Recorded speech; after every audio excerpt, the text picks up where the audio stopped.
Today's date is April 25th, 2012. It's 7 p.m. And this is my 10th audio blog relative to the Look For Me motion picture and book project. I'm on my way to meet a gentleman and look at some camera equipment that we're going to need in filming of the trailer.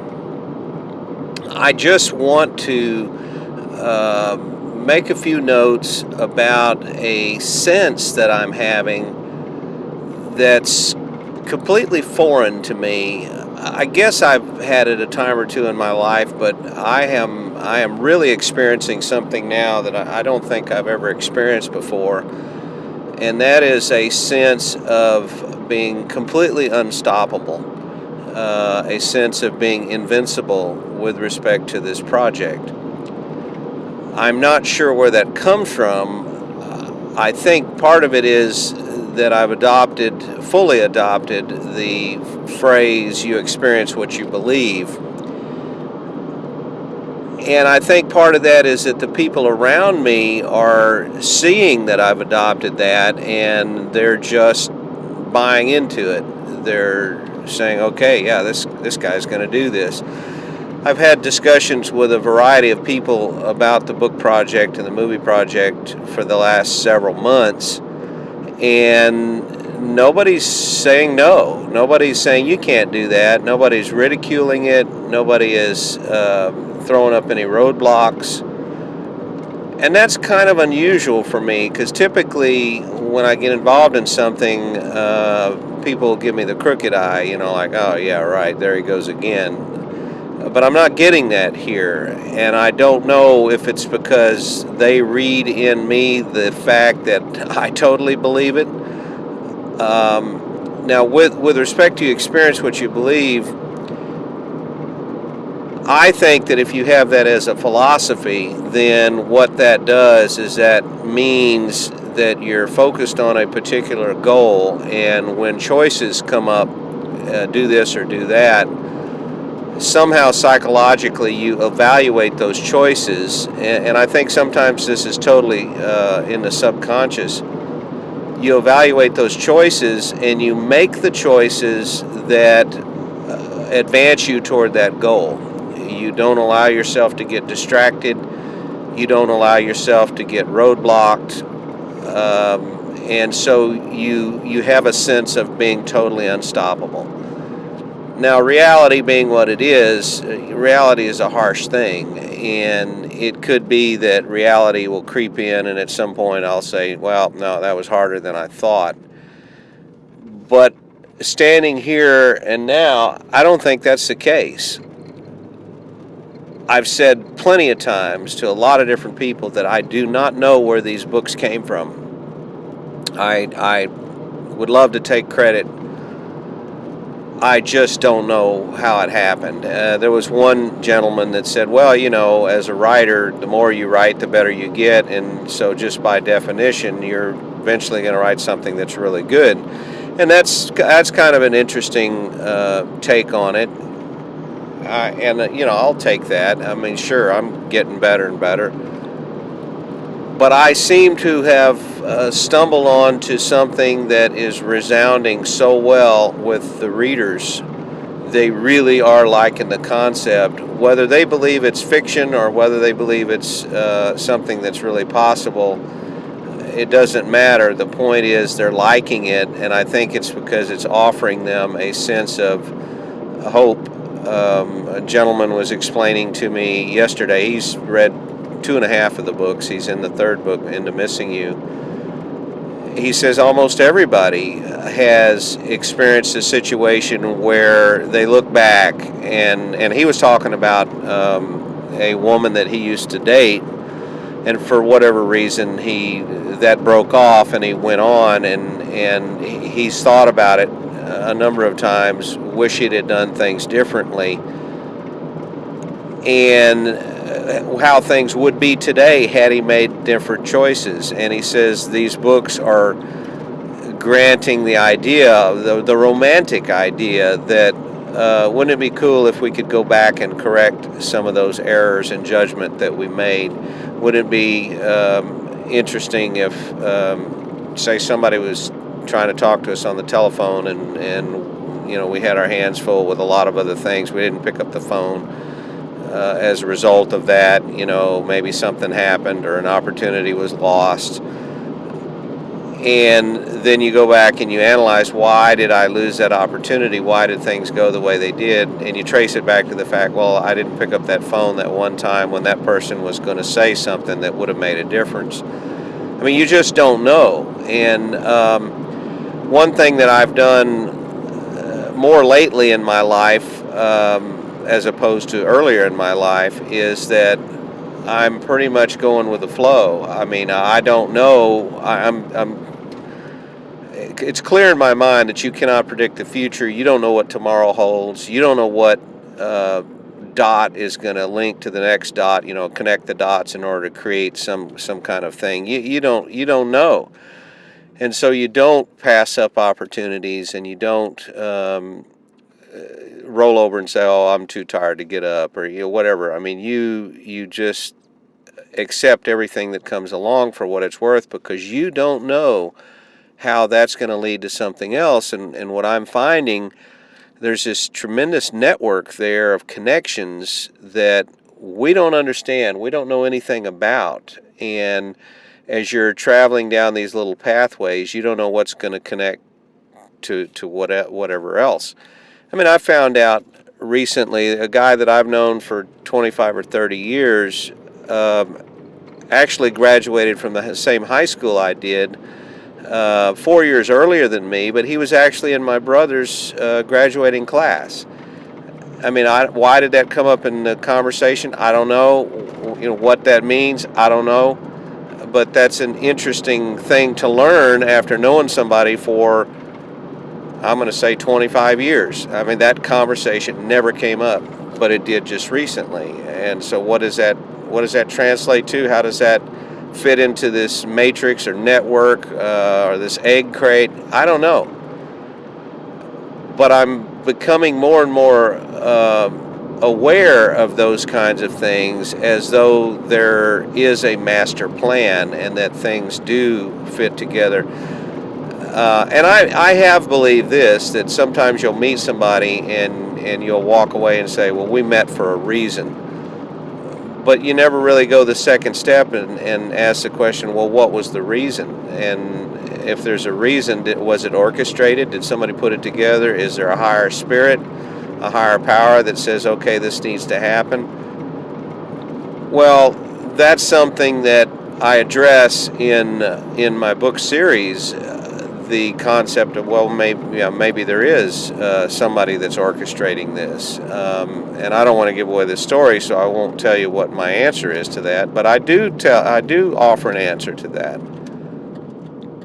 The concept of you experience what you believe was shared with me by a gentleman by the name of Vic Mauldin. And I met Vic probably about 15 years ago at a Texas Community Newspaper Association meeting, and he was a photographer, and I noticed right off that he had his camera with him all the time, and my daughter was real young, and so he photographed her and ended up putting her on the front page of the TCNA Times, which we thought was cool. I mean, I don't know how old she was. She was still in her car seat. She was pretty little.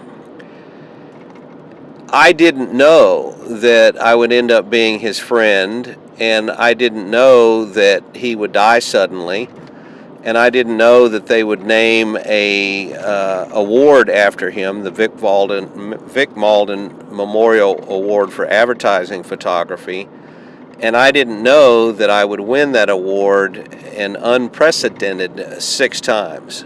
I don't think anybody else has even won it twice, and yet I've won it 6 times. When I first met him, I had no idea that that kind of thing would happen. I mean, it's just, you can't possibly know these things. And I believe that's what's interesting about all of this, is that you don't know, when you're standing at a particular time and place, you don't know what you say to somebody or what a conversation something might be said or something might be done that's going to lead to something else. Well, Vic kind of took me under his wing when we first met. I don't know why. He liked me, and he had been in the newspaper business for 50 years, and he recognized that my newspaper needed a lot of improvements, and he literally sat down with me and analyzed it, gave me suggestions. And we became friends, even to the point where he came and visited here where I live and spent several days. And, we went out on the lake together and we talked about a lot of different subjects. And he gave me a lot of advice, not only on that visit, but over the years. And he would call me up on the phone just out of the blue and give me advice. And I can distinctly remember one time he called me up and he says, do you have something to write with and on? And I said, yeah. He said, well, write this down. This is the most important thing I'm ever going to tell you. And he said, you experience what you believe. And I think no truer words have ever been spoken. I mean, that's absolutely a fact, that if you put into your mind the idea that whatever you believe is going to come to pass, I certainly think that is a distinct possibility. And so as I've gotten into this book project, I've kept that in mind, and I've mentioned it before.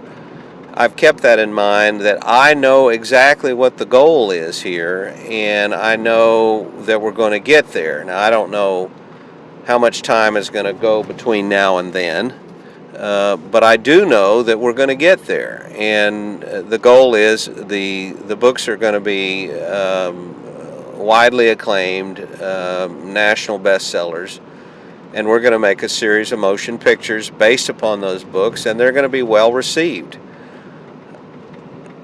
How can I say that? Obviously, every writer thinks that the project that he's working on is the best project that's ever been done. And I've done projects before that I was excited about, but not like this. And I've never received such accolades from readers. I mean, people use the word fantastic. There's a lady that just read book one recently, and that's the word she used. The book was, I think she said, book one is fantastic.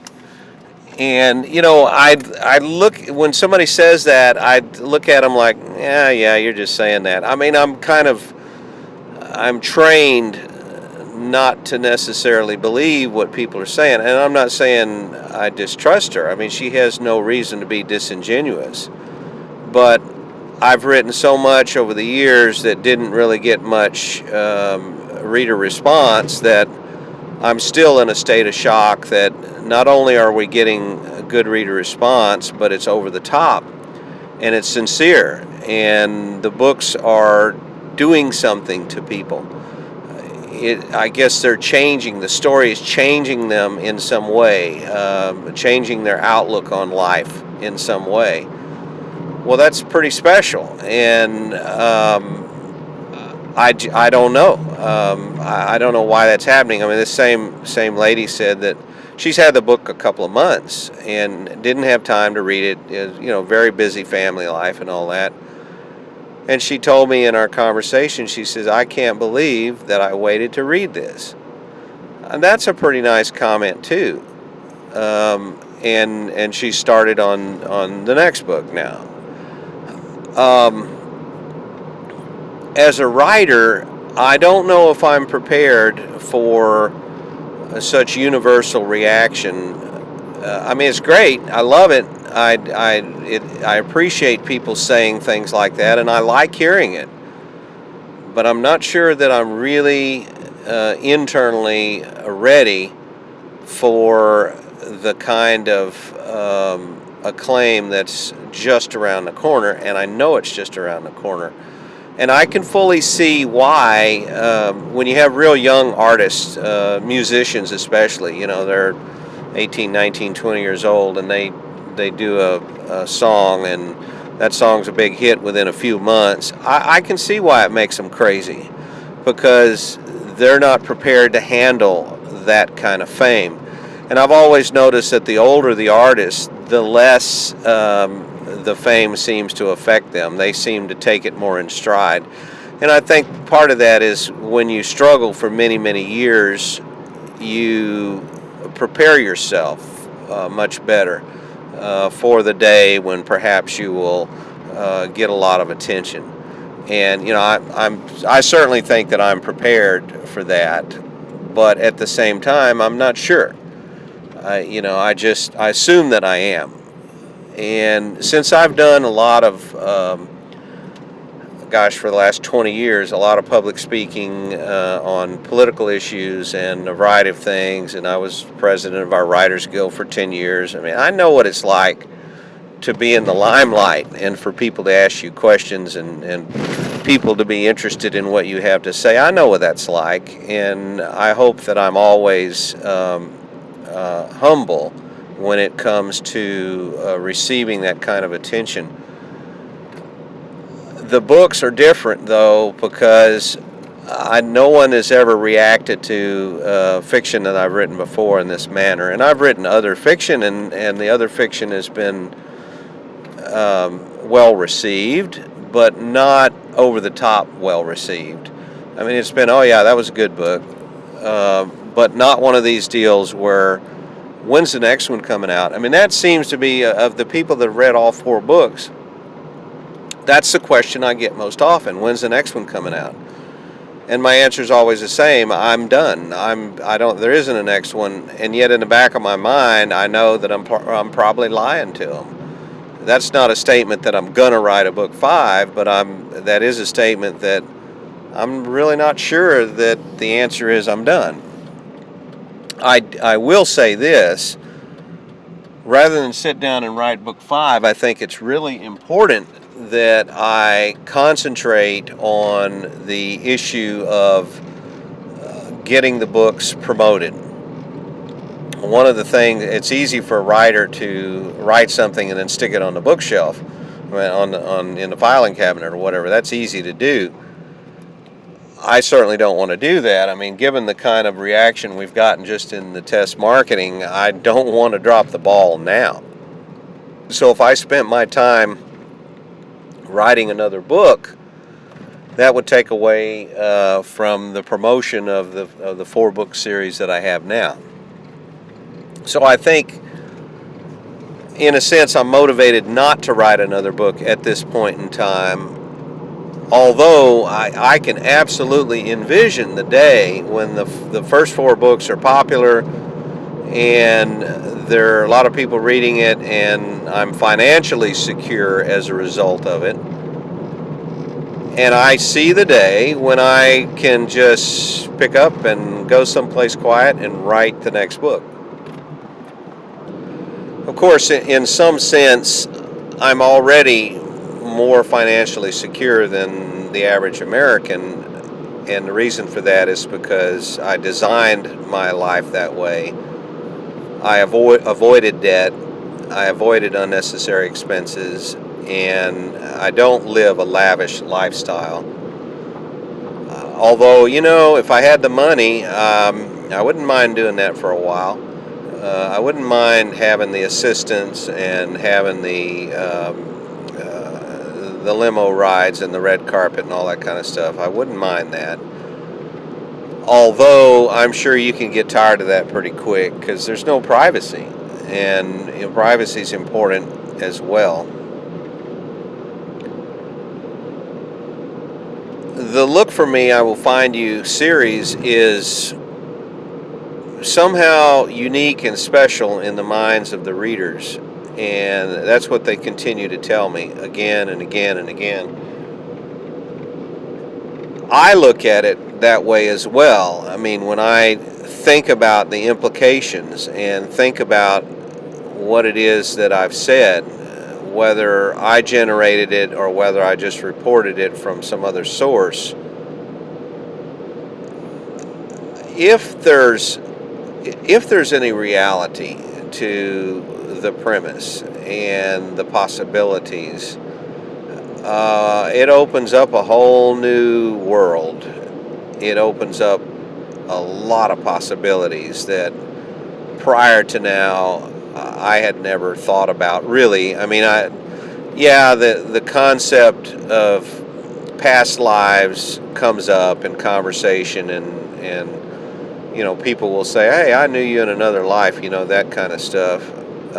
I knew you before, but to really think of it in a sincere way that, gee, maybe that's possible, and to adopt the concept that maybe it's possible, and to question what you believe today, and look at it from a variety of perspectives. I mean, I've participated in conversations where people are trying to argue one way or another whether or not it would fit into a Christian philosophy. And on the one hand, the answer is yes, it does fit into a Christian philosophy, and then on the other hand, the answer is no, it doesn't.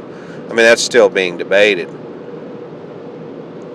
The real question is, when people read the books and they begin to consider that, what kind of far-reaching social impact is it going to have? I mean, I hope it's good. I certainly don't want to be responsible for creating something that's detrimental.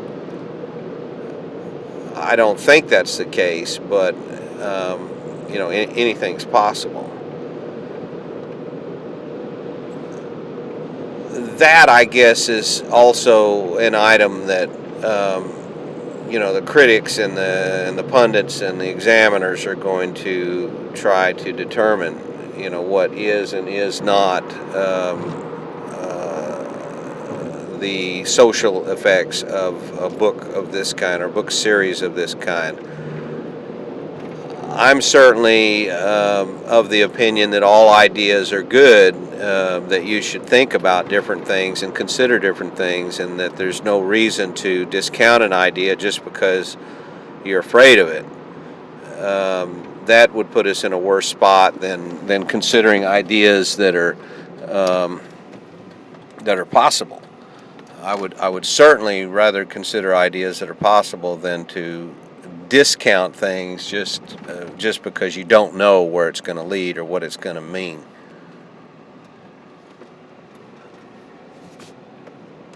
So here we are. At this juncture, I just feel more and more unstoppable, more and more as though there is no end to this, that the thoughts I'm having about success are turning into reality. When I sit down and talk with people about it, they're buying into it. And when people buy into that, I think that also makes it happen. It's almost like sort of a concept of zeitgeist. Zeitgeist means intellectual climate. And there's almost like a zeitgeist being developed, an intellectual climate of success, that this kind of thing can happen as long as enough people believe in it. And when people around you start believing in the same thing that you're believing in, that's kind of a success zeitgeist. And that's where I guess I get the sense of completely unstoppable. Yes, there's all kinds of technical hurdles. Yes, there's all kinds of things that would prevent a person from getting from point A to point B, and I've seen those. I know they exist. I've hit some of them myself. I mean, we're having some technical difficulties right now with the mass market print run. Things that I didn't anticipate. I thought we had it all lined out, and I was hoping that by this point, end of April, I'd be getting books that I could then ship out to bookstores. Well, we're still, it looks like, 2 months away from that. So May and June, I mean, we're talking about maybe July 1st as a ship date to get these out to bookstores. And that's strictly technical. I mean, it's not anything insurmountable. It's just that sometimes when you're doing something that you've never done before, there are technical hurdles that you just have to jump, and that takes some effort, and you can't get dissuaded when those things happen. I mean, some people, they just give up. They just figure, oh, well, it's not going to happen. But I don't have that attitude at all. I mean, my attitude is, okay, fine, I'll take care of that. And yes, it'll take a little bit longer, but it's still going to happen. That's where this feeling of unstoppability comes from. It's still going to happen, regardless of the obstacles, regardless of anything that may stand in the way of success. It's still going to happen. The movie is proceeding well. It's it's not moving as fast as I would like, but then things take time. And by that I mean we've got a bunch of people who have said they want to play parts in the trailer. Well, it's a matter of scheduling, and it's a matter of we still haven't done any physical auditions, which I would like to do to hone down or cut down the number of people that are there to get the best possible participants. And we just haven't put that together yet because a lot of other things are getting in the way. Life happens, as they say.